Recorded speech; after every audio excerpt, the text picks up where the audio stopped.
Hello friends, Manorama cooks চ্যানেলে আপনাদের সবাইকে স্বাগত। মশলা বাদে আজকে একটি রেসিপি শেয়ার করছি আপনাদের সাথে। বাড়িতে যখন কোনো সবজি থাকবে না, তখন পেঁয়াজ, টমেটো, কাঁচা লঙ্কা দিয়ে আপনারা এই রেসিপিটি বানিয়ে নিতে পারেন। খেতে অসম্ভব টেস্টি হয়, আর এই রেসিপিটি রুটি, পরোটা বা গরম ভাতের সাথেও দুর্দান্ত লাগে। রেসিপিটি বানানোর জন্য প্রথমে আমি এই যে পেঁয়াজ, টমেটোকে একটু বড় বড় করে কেটে নিয়েছি, আর কাঁচা লঙ্কা নিয়েছি 4টি। এখন কড়াইতে পরিমাণ মতো সাদা তেল দিয়ে দিচ্ছি। তেল গরম হলে দিয়ে দিচ্ছি কেটে রাখা পেঁয়াজ ভাজার জন্য। পেঁয়াজগুলোকে হালকা নাড়াচাড়া করে ভেজে নেব।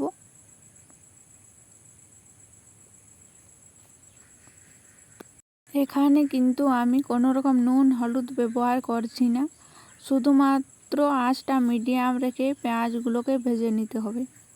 কোনো রকম ঢাপা চাপা দেওয়ারও দরকার নেই, এভাবে একটু ভেজে নিলে কিন্তু হয়ে যাবে।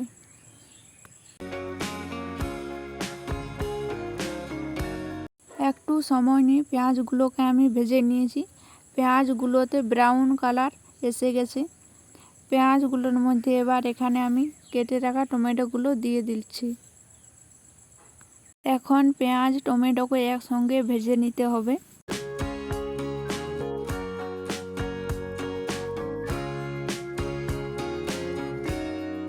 দেখুন, আঁচটা মিডিয়াম রেখে পেঁয়াজ আর টমেটোকে আমি ভেজে নিয়েছি। খেয়াল রাখবেন পেঁয়াজ আর টমেটো যেমন গলে না যায়, এইভাবে ভাজলেই কিন্তু হবে। দেখুন, পেঁয়াজ আর টমেটো কড়াই থেকে আমি বেশ কিছুটা তুলে রাখছি।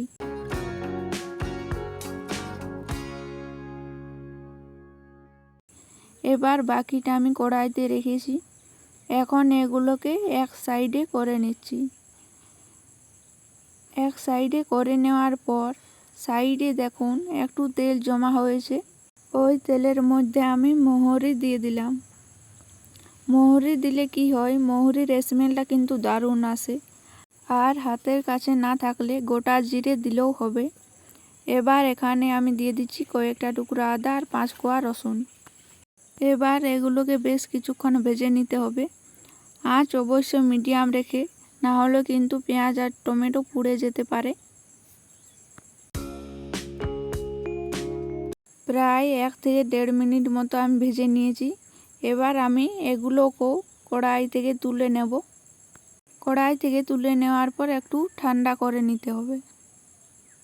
দেখুন, এগুলোকে আমি ঠান্ডা করে নিয়েছি। এখন এগুলোকে বেটে নেব। একদম জল ছাড়া এগুলোকে বেটে নিতে হবে। এই যে দেখুন, এভাবে প্লেন করে বেটে নিয়েছি।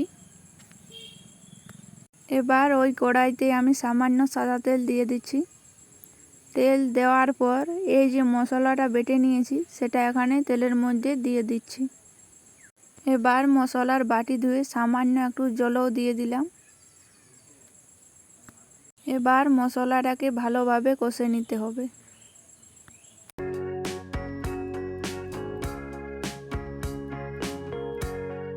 দেখুন, কিছুক্ষণ আমি মশলাটাকে ভেজে নিয়েছি। এবার এখানে দিয়ে দিচ্ছি স্বাদ মতো নুন আর খুবই সামান্য পরিমাণে হলুদের গুঁড়ো। এরপর ঝালের জন্য দিয়ে দিচ্ছি কাঁচা লঙ্কাগুলো টুকরো করে। এবার মশলাটাকে আবার ভালোভাবে কষে নিতে হবে।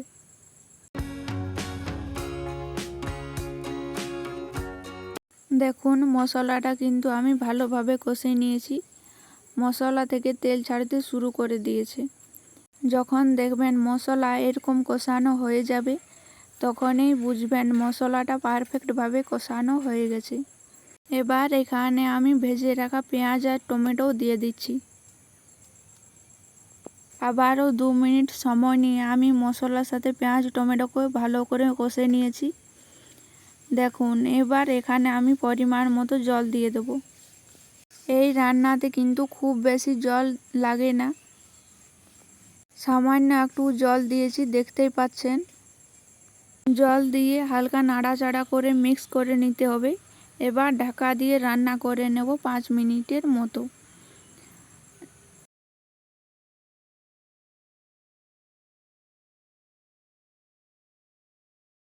আর মাঝে একবার ঢাকা সরিয়ে একটু নাড়াচাড়া করে দিতে হবে, না হলে কড়াইতে লেগে যাওয়ার চান্স থাকবে।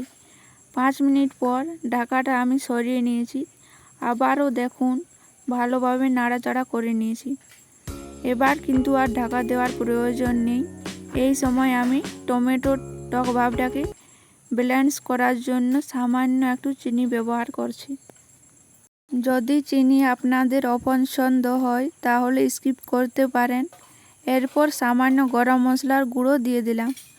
এবার ভালোভাবে মিক্স করে নিতে হবে। গরম মশলা দেওয়ার পর আরও 1 থেকে 1.5 মিনিট রান্না করে নিয়েছি। দেখুন আমাদের পেঁয়াজ আর টমেটোর রেসিপি একদম রেডি। এবার নামিয়ে নিয়ে কিছুক্ষণ স্ট্যান্ডিং টাইমে রেখে দেব। প্রায় 5 মিনিট পর আমি আপনাদের দেখাচ্ছি আমাদের শুধুমাত্র পেঁয়াজ আর টমেটো দিয়ে যে এত সুন্দর একটা টেস্টি রেসিপি তৈরি হয়, আপনারা একবার না বানালে বুঝতেই পারবেন না। দেখতেই পাচ্ছেন কত সুন্দরভাবে তৈরি হয়ে গেল পেঁয়াজ আর টমেটোর দারুণ সুস্বাদু রেসিপি। আপনারা একবার হলেও এই রেসিপি ট্রাই করবেন। আশা করি আজকের এই সহজ সরল রেসিপিটি আপনাদের ভালো লেগেছে। ভালো লেগে থাকলে অবশ্যই একটা লাইক দিয়ে চ্যানেলটিকে সাবস্ক্রাইব করে দিবেন নিত্য নতুন রান্নার ভিডিও দেখার জন্য। Thanks for watching.